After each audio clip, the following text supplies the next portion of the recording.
The Jesse Metcalfe. Welcome to Jason Unleash. How you doing? So good to see you, Jason. It's great to Good. have you in Los Angeles. Hey, it's so good to see you too, man. First of all, let me start by saying, Jesse, I have followed you for years, right? You were here in Miami 2 years ago. We connected in studio, talked about so many cool things that you were working on. Now you're back in LA, and just looking at everything you're doing now, Jesse, you were on this rebirth, this evolution, this new path to being a new man. Am I wrong? I've definitely been on a spiritual journey. Yes, a journey of kind of rediscovering my authentic self, in the face of a pretty taxing industry. A place, here in Hollywood where you can really lose yourself. And yeah, I think I've grown a lot over the last couple of years, and I've never been more focused and more determined to achieve my goals. So I think I'm in a great place. Thank you for noticing. Of course. I mean, from fitness to you actually speaking out on what you just mentioned, your spiritual journey, it's evident that you have changed. What prompted that? Because in life, profound occurrences and profound events happen to nudge you or sometimes force you into that type of change. What was it for you? I was depressed, and I needed to address my life from a different perspective. I wasn't connected. I wasn't connected spiritually. I didn't have a conscious contact with God, a higher power in my life. I now have a meditation practice that I've incorporated into my life that's given me a lot of inner peace and focus. I just think the hustle and bustle of daily life, the grind of Hollywood, Yeah. it can take its toll. It can really stress you out. Technology, constantly scrolling on our phones, comparing ourselves. It can take you down the wrong path. So I just sort of made an adjustment, and I think it's been great for me. It seems to be bearing fruit, and like I said before, I'm in a really great place. I mean, you've been in the business for what, close to or over 30 years now, right, Jesse? Close to 30 years? 25 years. Right, 25. I first saw you in 1999 on the NBC soap Passions. Huge fan Exactly. still, huge fan. But I can imagine that for you, especially starting so young, being seen as this heartthrob and being a part of some really big real estate and television, that you kind of had to jettison your youth a little bit. I mean, being on TV and being in this business is not ordinary, it's extraordinary, which requires a certain type of person to survive in a business that's very abusive, directly and indirectly, very judgmental. You're constantly seeking validation and approval from an outside source. And after a while, as you mentioned, the hustle and bustle, it just wears you down. You said that this new journey is bearing fruit. What fruits are you seeing? What changes have been so evident for you? Well, I agree with everything you said. I also agree with the fact that you have to be mentally strong, stronger than your emotions in this business. You have to be resilient. You have to be constantly reinventing yourself. And I think by reinventing myself, I mean becoming a better version of myself. So I just think I've found a place of inner peace that, my happiness and my joy is not so dependent on the outside world or the approval of the business. As actors, we want this thing so bad. We're so passionate about it that our entire identity gets Hmm. wrapped up in the success or failure of various Preach. different projects.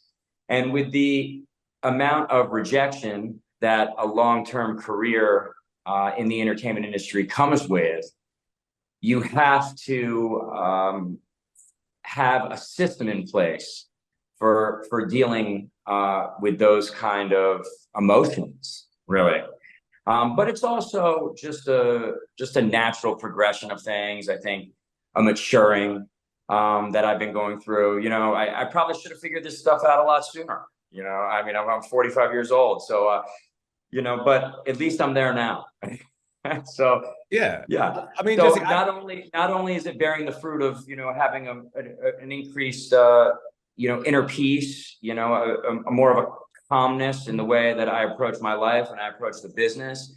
I have a lot of new work on the horizon too, which I'm really excited about. I think that you discovering this now, Jesse, at 45 years old, is probably right on time for you. And I tell you, Jesse, like I texted you last week and was just like, man, just following you on social, just from the fitness aspect of how, one, you look great, you look incredible, but you Thank can you. tell, of course, you can for sure tell that you're passionate, that there's a reinvigoration, that a new fire has been lit.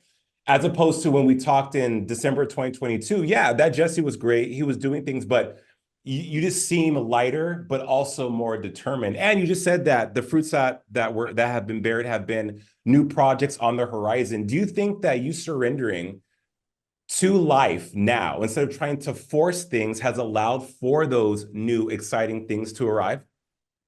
Absolutely. I mean, that's definitely a part of it. There is such a thing as trying too hard or Yeah. pushing too hard. You have to allow the universe to give you whatever it has planned for you. That's meant for you, much like you touched on.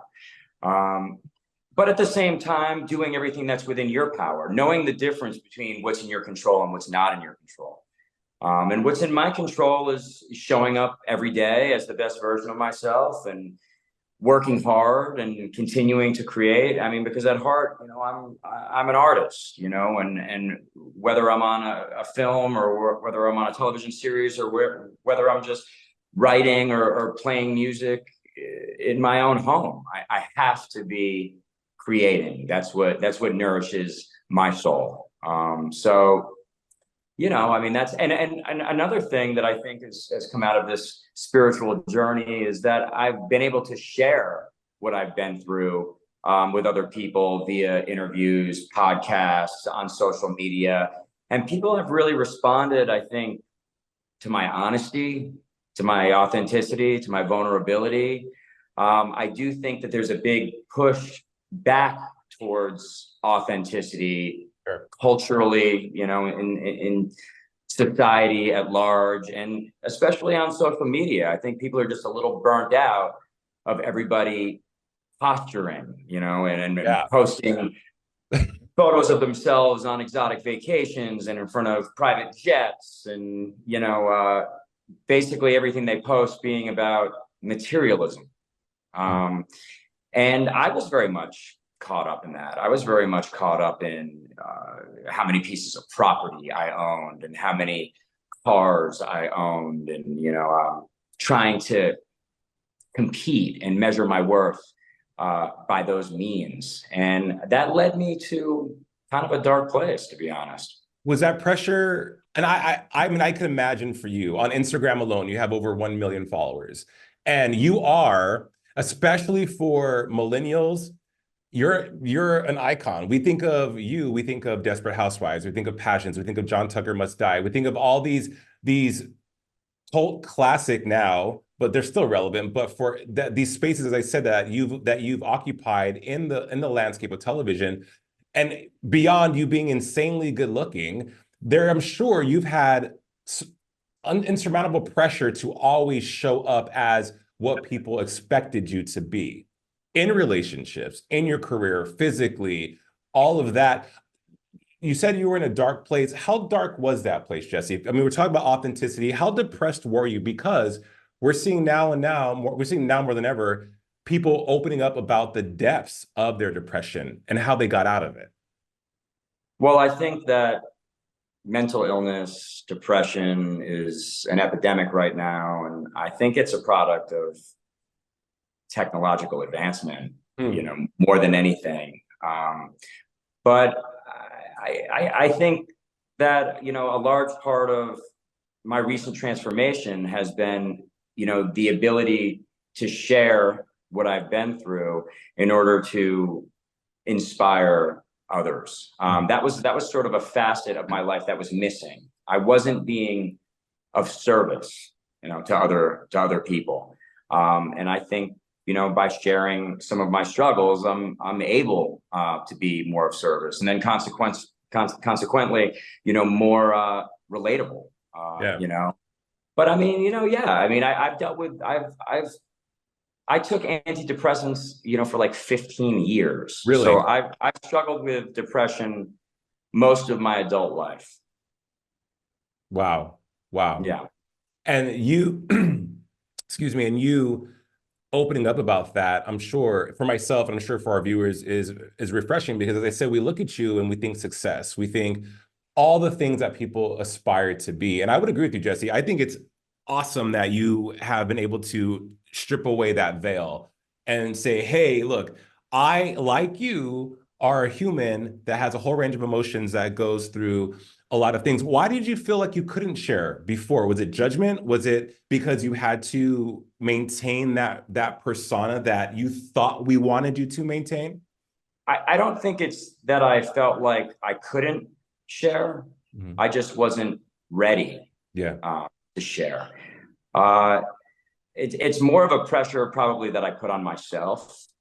It's more of my own inner narrative, my own personal story about myself, and it probably has to do with being bullied as a child. And I talked about this recently on a podcast. But once I started to get some recognition at 19, 20 years old, and some status, that was sort of for me like, oh, I proved all these people wrong who made me feel like I was less than, or um, who told me I wouldn't amount to anything. And that became my identity. It was an identity that was based on a perception of strength, success, career success, financial success, painting a perfect picture. But now I've reached a point in my, maturation process, I feel like, where I don't need to maintain that facade anymore. I have self-worth that I generate, from within. That's not based on the approval or validation of the outside world, because that's a pretty heavy burden to carry for a lifetime. Yeah. I know a lot of people attempt to do it, but for me, I reached a point of exhaustion Huh. where I felt like it was so much easier to be honest and be my authentic self. You're winning, man. You're winning. And the future looks so bright for you. What's next? Like, where do you go from here? Where do I go from here? Honestly, like I mentioned before, I'm just gonna kind of keep creating. I've been doing some producing now. I have some projects coming out this year that I may have mentioned last time we talked. I have a new action movie coming out called Cold Deck. Um, I have an independent film that I might have mentioned last time we spoke that's taken quite a long time to come out, but it's finally hitting the festival circuit. It's called The Comic Shop. I've been playing and writing music, starting a couple different businesses. I started a vintage truck and Bronco and Jeep restoration business out of Austin, Super Texas. cool. Super I cool. shot a sizzle reel for a reality show around that I'm pitching right now. I have some upcoming projects in later this month and also in April. So You're busy. yeah, You're busy. things are good. When are we getting the Jesse Metcalfe debut album? When is that? Why are we not working on that? Why are we not manifesting that, Jesse? Come on. Yeah, I kind of am working on that. I mean, Okay. I'm sort of fiddling around with a lot of covers right now and just writing, in the beginning processes of writing a bit of original music. But yeah, I know I kind of, people have sort of been asking me about that for years, really. But maybe now in my new maturity and focus, I'll be able to deliver an album. And we will gladly receive it. Would you ever walk away from the business? Would you ever hang it up and say, it's been fun, but let me just ride off into the sunset? I can see the allure of that. Every once in a while, a story will pop up on social media, from entertainment, news about an actor who has disappeared from the business for X number of years and then has come back. I mean, I think that burnout in this industry is definitely a real thing. But to be honest with you, I don't know what else I'd do. I've been doing it for so long. I love what I do. I love the craft of acting. I love telling stories. So I don't think walking away from this business is in the cards for me. Boom. That's, dude.